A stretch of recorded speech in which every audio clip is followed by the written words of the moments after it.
안녕하세요. 50대 중반 나이에 이혼을 준비 중인 사람입니다.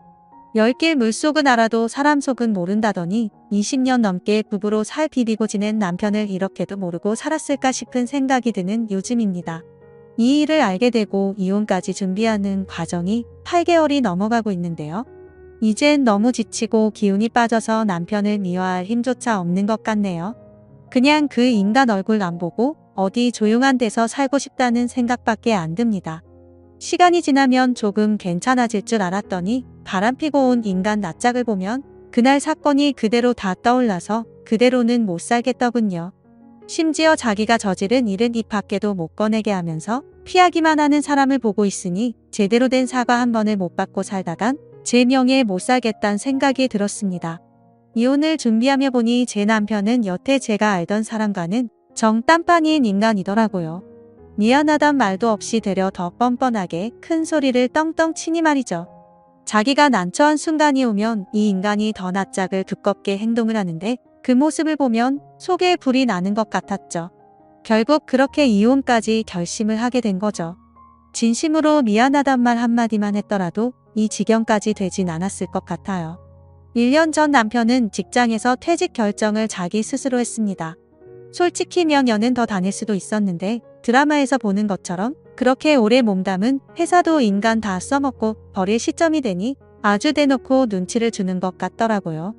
사업 기획으로 잘 나가는 팀에 있던 사람을 이상한 전선팀으로 보내서 관리 정도만 시켰던 것도 나가라는 신호였겠지만 그땐 준비가 안 돼 있던 터라 남편은 버틸 수밖에 없었죠. 그렇게 도살장 끌려가는 소처럼 출퇴근을 반복하니 맨정신에 집을 들어온 모습을 보기가 힘들 정도였어요. 그렇게 힘들어하는 남편을 보고도 전업주부인 제가 할 수 있는 말이 아무것도 없더라고요. 그럴 때 저라도 일하고 있었으면 조금 더 다른 선택을 하게 됐을 텐데 그저 말없이 지켜볼 수밖에 없었죠. 심지어 술 먹고 오는 남편 바가지 긁는 것도 더 스트레스가 될까봐 잔소리 한 번을 안 하고 조용히 남편이 돌아오기만을 기다렸죠. 나 같은 놈은 빨리 죽어야 되는데 여보 그런 말을 왜 해. 젊은 것들이 그러더라. 늙은 것들 싹 잡아서 한날에 죽었으면 좋겠다고. 내가 버티니까 승진이 안 된대. 당신만이 힘들면 정리해. 그만두면 당장 어쩔 건데 방법 있어? 다른 방법이라도 생각해 보자고. 그 회사 아니면 우리 죽는 것도 아니잖아. 그런 소리 하는 사람 무시해. 당신이 한번 해봐. 그렇게 무시할 수 있으면.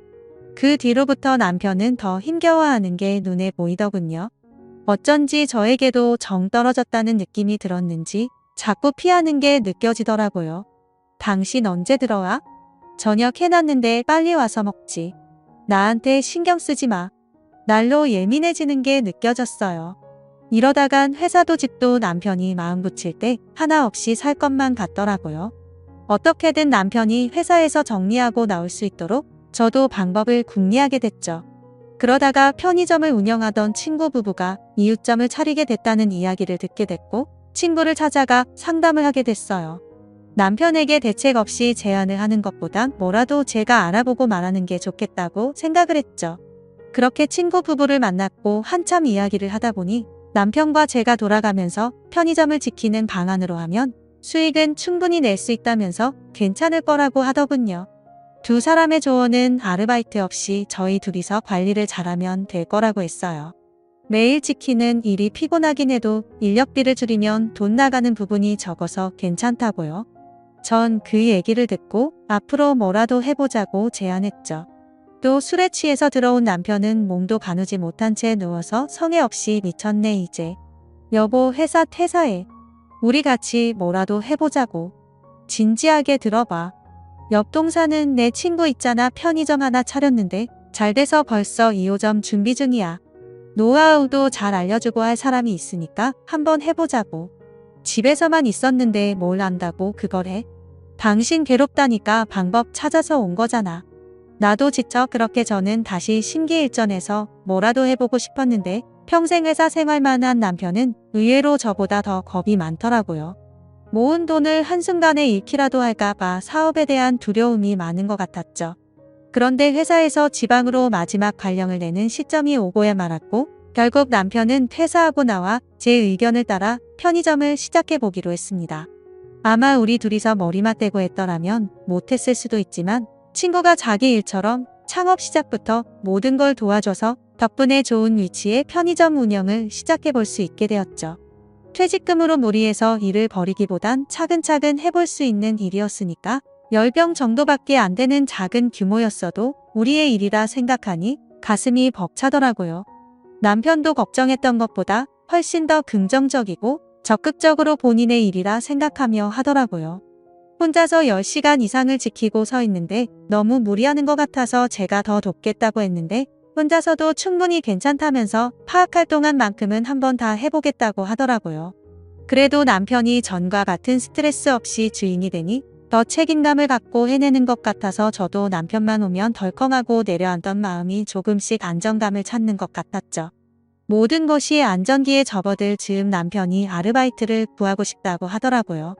친구가 해줬던 친구도 그렇고 초기부터 인력비를 쓰다 보면 수익이 나기 전부터 힘들 수 있다고 해서 남편에게도 조금 더 해보길 권유했죠.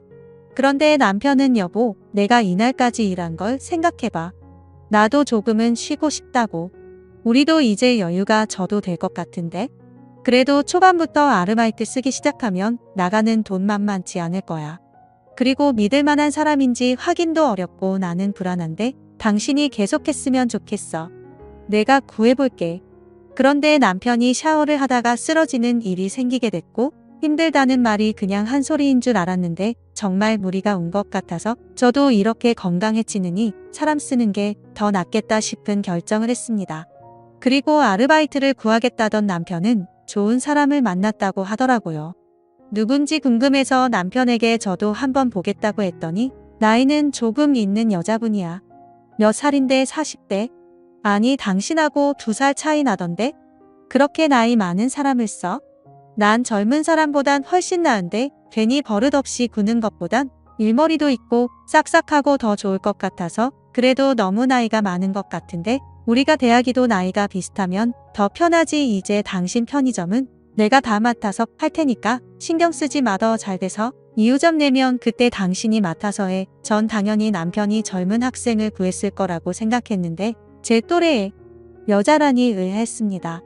젊은 학생들이 괜히 투덜대면서 응대하는 게 싫었다면서 남편은 나이 있는 사람들이 친절하게 하는 게 더 좋아 보일 것 같다면서 자기 생각을 확실하게 밝히기에 순순히 따르기로 했죠. 그리고 아르바이트생이 생기면서 남편은 조금 더 여유를 갖고 지내는 듯 했어요. 걱정했던 것과는 다르게 매장 안 청소도 너무 깔끔하게 잘하고 습득도 빠르다면서 마음에 들어 하더라고요. 남편이 아무 걱정하지 않게 잘 운영을 해줘서 저도 한시름 놓고 지냈던 중 보기 좋더라. 신혼 부부인 줄 알았네. 응, 무슨 소리야? 가게에서 2사람 보기 좋더라고. 딱 붙어서. 아 그래? 언제 본 거야? 이틀 전에도 지나가다가 봤는데 가게 하면서 금술이 더 좋아진 것 같아서 내가 다행이다 싶었지. 남편하고 사이 완전 회복된 거야. 너 나한테 한턱 쏴야 돼. 전보다는 좀 낫지. 그건 그렇고 근데 무슨 일 있어? 한 번씩 문 닫혀 있던데? 문이 닫혀 있다고? 화장실 간 거 아니야? 나 지나다닐 때마다 더 챙겨서 보잖아. 외출 중이라고 써져 있는걸? 몇 번 봤는데 시간이 꽤 길어서 줄 선 손님들도 있더라. 너무 안 오니까 그냥 가던데. 그 이야기 듣자마자 남편과 알바생 영선 씨가 둘이 부부로 보일 만큼 좋아 보이는구나. 묘한 감정이 들었죠. 저는 한 달 이상 가게에 간 게 손에 꼽히기 때문에 친구가 본 사람도 제가 아니라 분명 영선 씨였을 텐데 2사람이 멀리서 부부로 보일 만큼 다정해 보이는구나. 둘이 있는 상황을 단 한 번도 본 적이 없었는데 문득 궁금해졌죠. 그리고 한 번씩 자리를 크게 비우는구나 생각했고 남편에게 이 일을 당장 말해줘야겠다고 생각했어요. 그렇게 몇 번을 봤다는데 손님들에게도 그런 인상이 생기면 점점 발길을 끊게 될 수도 있잖아요. 막상 모질게 말 못하는 남편 성격도 걱정이 되더라고요. 필요하다면 저라도 나서서 이야기를 해야 하나?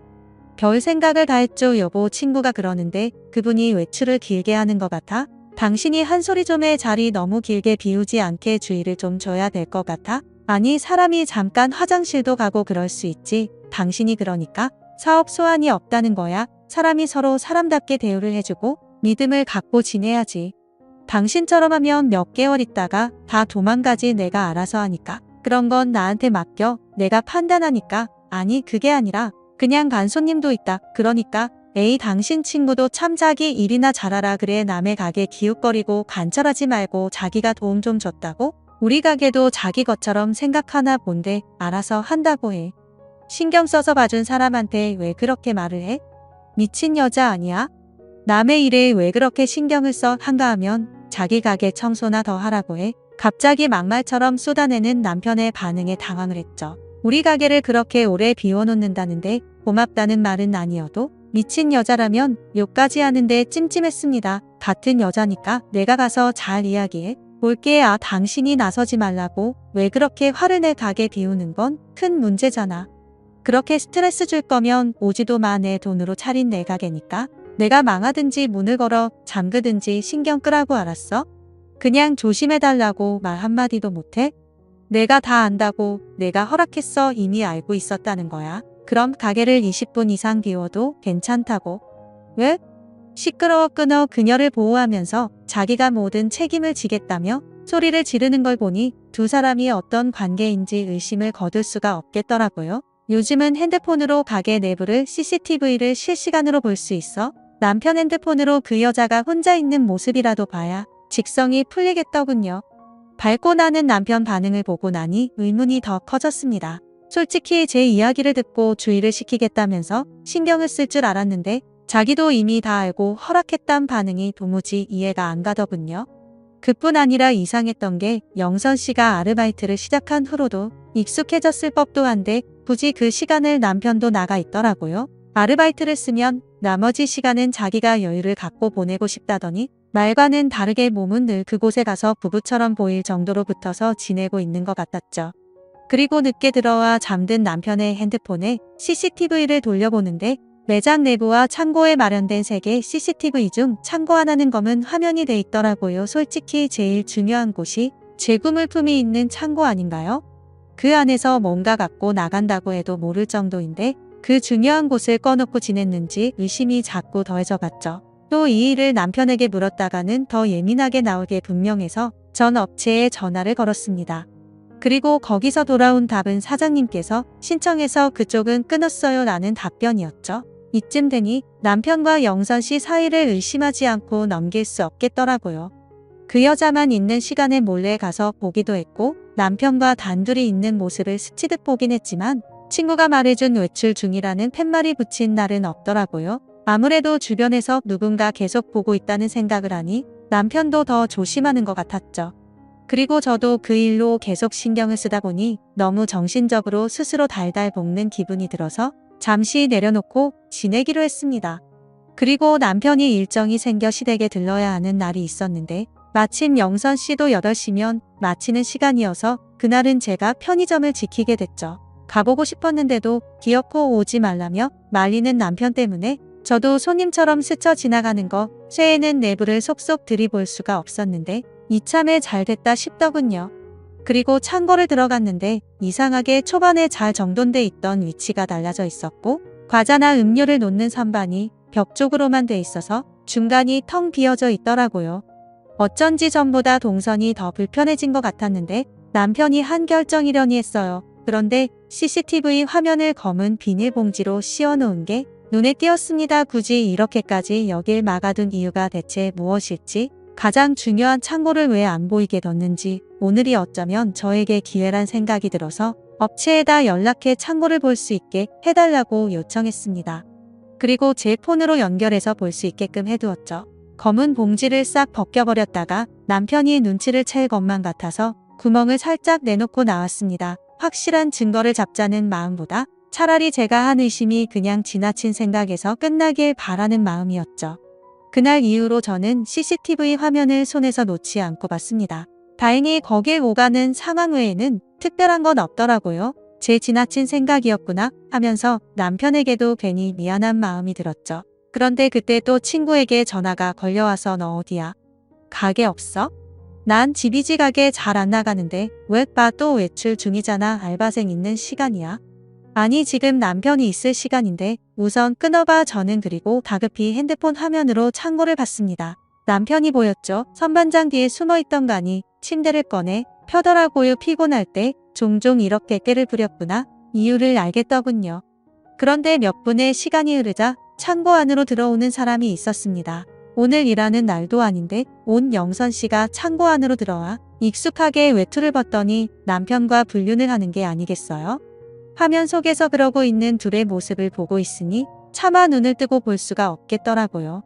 더 볼 필요도 없을 것 같았습니다. 설마 하는 생각은 했지만 솔직히 이 정도로 둘이 불륜을 안을 정도인 줄은 생각조차도 못한 상황이었거든요. 예측과는 전혀 다른 상황이 제 눈앞에서 생생히 펼쳐지니 손은 벌벌 떨리고 아무리 안 보려고 해도 짐승처럼 엉킨 두 인간의 모습을 계속 보게 되더군요. 그동안의 가게 앞에 붙은 외출 중에 의미가 바로 이런 의미였구나 싶었습니다. 그래서 그렇게 불같이 반응을 했구나. 계속 찜찜하게 남아있던 게 다 풀리더군요. 얼마나 제가 놀랐는지 턱 밑이 떨리기 시작하더군요. 떨리는 손을 겨우 잡고 저는 남편이 있는 편의점으로 향했습니다. 집에 하나 더 있던 스페어 열쇠로 외출증 팻말을 냅다 땅에 던지고 둘이 깔깔대며 소리를 내고 한창 시간을 보내고 있는 창고로 들어섰습니다. 그 여자가 먼저 저를 보고 놀라 소스라치게 숨었고 남편은 갑자기 소리를 지르며 아니 여기를 왜 왔어? 저는 아무 말도 하지 않고 창고에 있던 선반을 다 끌어내어 그 안에 남편이 갇히게 했죠. 이미 모든 증거가 제 핸드폰 안에 있고 현장까지 덮치니 상황은 빼도 박도 못할 거라 생각했어요. 근데 남편의 반응은 너무 경악스럽습니다. 그래 그냥 한두 번 즐겼다 됐지 참 당당하네. 남자들 한 번씩 다 그래 다 그러니까 당신도 그래도 된다고? 부끄럽지도 않니? 여기서 외출 표시해놓고 창고에 숨어서 이러고 있는 게 그러고도 아빠 소리를 들을 수 있어? 이 정신 나간 놈아 회사에선 나보다 더한 놈들 천지였어. 잘못했다고 안 해? 사과 안 하냐고? 안 해. 너도 능력되면 다른 놈하고 놀아 그럼 되잖아. 잘못했다고 말하라고? 이 쓰레기야 싫다. 왜 길길이 날뛰며 화를 냈죠. 제가 얼마나 정신없이 물건을 던졌는지 음료수병이며 과자 봉지가 터져서 엉망인데도 남편은 꿈쩍을 안 하더군요. 거기에 그 상황에 저더러 능력되면 다른 놈하고 불륜을 하란 말까지 하니 나도 어이가 없어서 더 이야기할 힘도 없다군요. 자기가 한번 미안하다고 숙이기 시작하면 계속 그래야 된다는 생각 때문인지 더 뻔뻔하게 낯짝을 들고 말하는데 기가 막히더군요. 그런 인간하고 무슨 대화로 풀 수 있을까 엄두가 안 났어요. 전 결국 그날로 이혼 소송을 준비하기 시작했고 다행히 제가 가진 영상이 크게 작용을 해 제 쪽으로 조금 더 유리하게 작용을 할 것 같더군요. 이 인간은 평생 제게 손톱만큼도 미안해하지 않을 것 같았어요. 미안하지 않은 사람에게 용서를 할 수도 없으니까요. 그날 둘의 미친 장면은 저만 이해를 못하는 광경이었던 것처럼 남편은 꿇었고 저는 시댁 식구들 모두를 모아놓고서 이 장면을 보여줬습니다. 꿈쩍 않는 남편 코를 어떻게든 눌러주고 싶어서요. 그렇게 긴 이혼 소송을 준비하면서 알게 된 사실이 또 하나 있었는데 남편과 불륜을 한 영선 씨는 나이가 너무 많아서 어디도 취직을 못하는 상황이었는데 남편이 일하는 조건으로 불륜을 제시했다고 하더군요. 어찌 보면 그녀도 피해자였죠. 입장 정리 확실히 해요. 아무리 그 인간이 당신을 이용했다고 해도 제 입장에선 상간년 소송을 할 수밖에 없어요. 정말 당했단 말이 진심이라면 확실히 행동해요.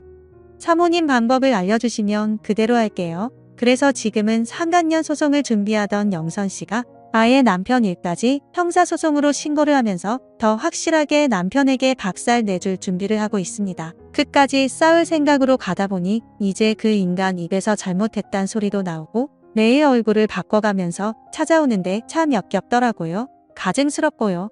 그러다 또 달라지면 얼마나 뻔뻔한 소리를 뱉을까? 이제 믿음도 없었습니다. 시댁에서는 그러더라고요. 이렇게까지 하면 저도 안 편할 거라고요. 나중엔 정말 후회할 짓이라 생각할지도 모르겠지만 지금으로선 제가 할 수 있는 최선을 다해 벌을 줄 생각입니다. 죄 없는 시어머니의 눈물 앞에서도 냉정히 마음 바꿀 생각 없다고 말했습니다. 현재 저는 친구 2호점 가게를 운영하면서 배워나가고 있어요. 위자료 받고 어느 정도 정리가 되면 저도 작은 편의점을 하나 운영해볼까 하고요. 하나밖에 없는 아이에게 이 일을 알리지 않았지만 부끄러운 아빠로서 아이 앞에 설 일은 없게 하려고요. 조금 긴 싸움이 될 것 같습니다. 그래도 정신 차리고 살았으면 좋겠네요. 저도 새로운 인생 준비를 잘해야겠죠. 긴 이야기 들어주셔서 감사합니다. 다음 사연입니다. 안녕하세요. 와이프와 싸우다 결론이 안 나 글을 올려봅니다. 저희는 결혼 5년차 30대 중반 부부이고 아이는 아들 하나 있습니다. 글을 쓰는 저는 남편입니다. 저희가 얼마 전 집 장만을 했습니다. 대출도 꼈지만 무엇보다 처가댁에 지원이 있어 밥값으로 가능했네요. 감사한 마음으로 매달 지원해주신 돈에 이자라 생각하고 용돈 드리며 지내고 있습니다. 물론 대출도 있으니 열심히 갚으며 따로 저축도 하고 있습니다.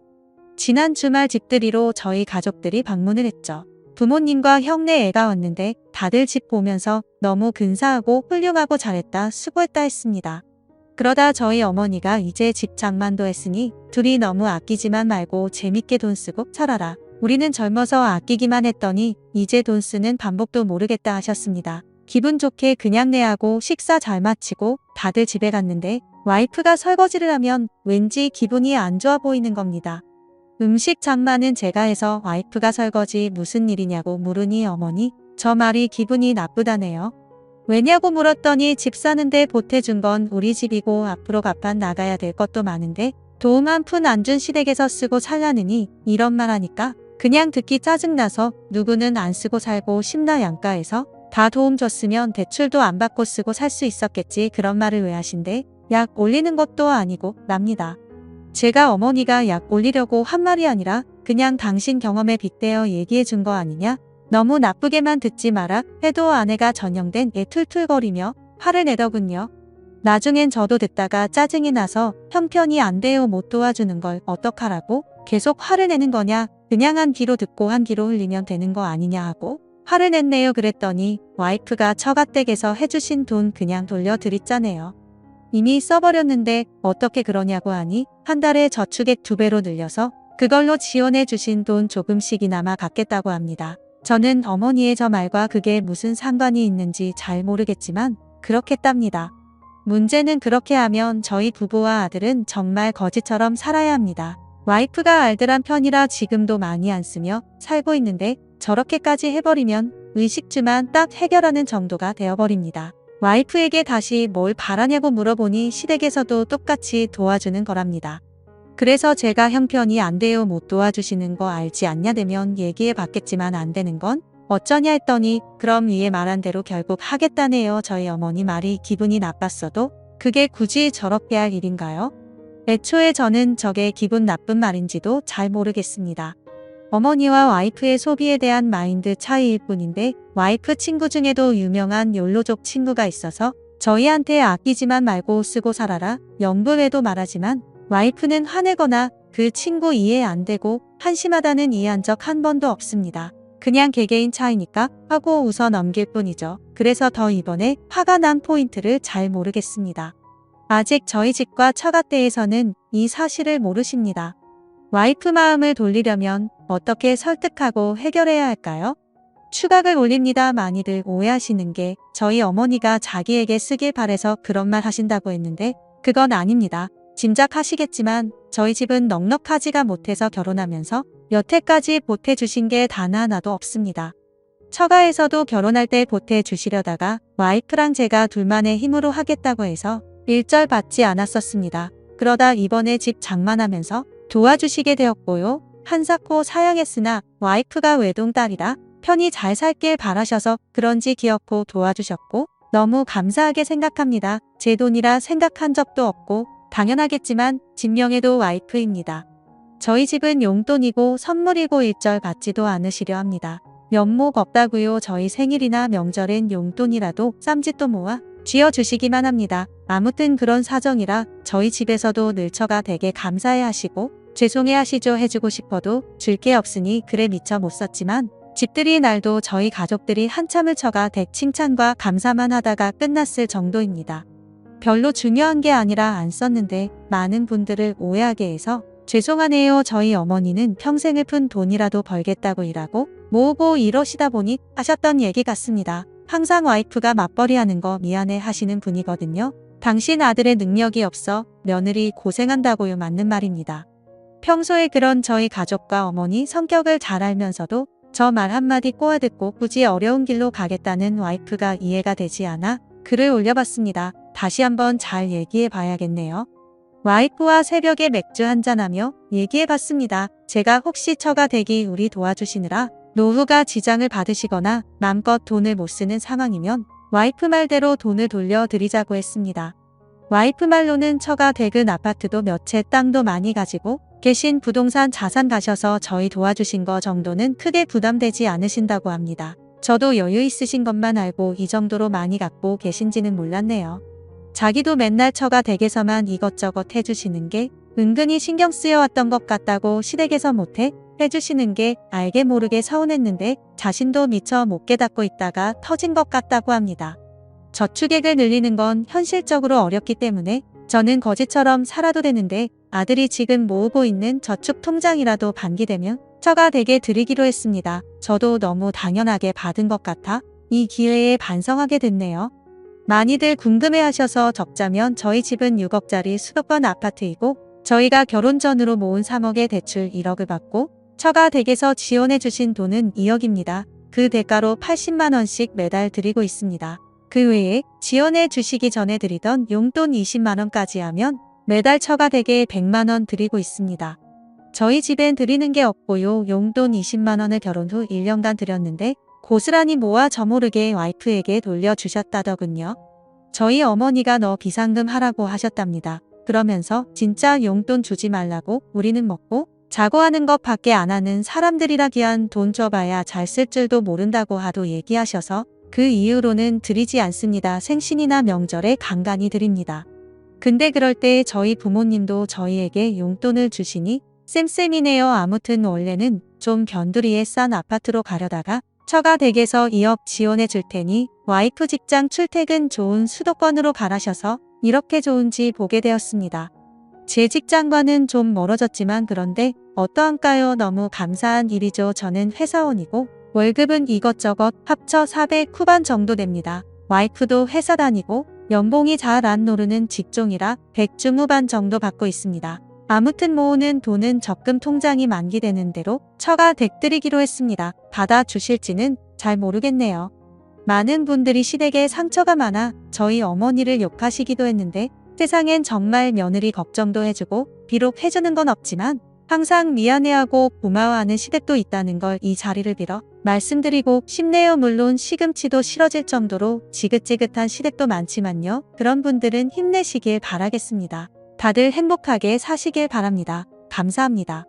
오늘의 사연은 추가의 사연의 후기까지입니다. 어머니의 말 한마디에 기분이 나빠져서 친정에서 보태준 돈을 다 갚겠다는 한에 그래도 대화가 잘 되어서 다행이라고 생각이 드네요. 쓴 이 말대로 개판인 시댁도 많지만 그러지 않은 시댁도 있다는 거 알아주시면 감사하겠습니다.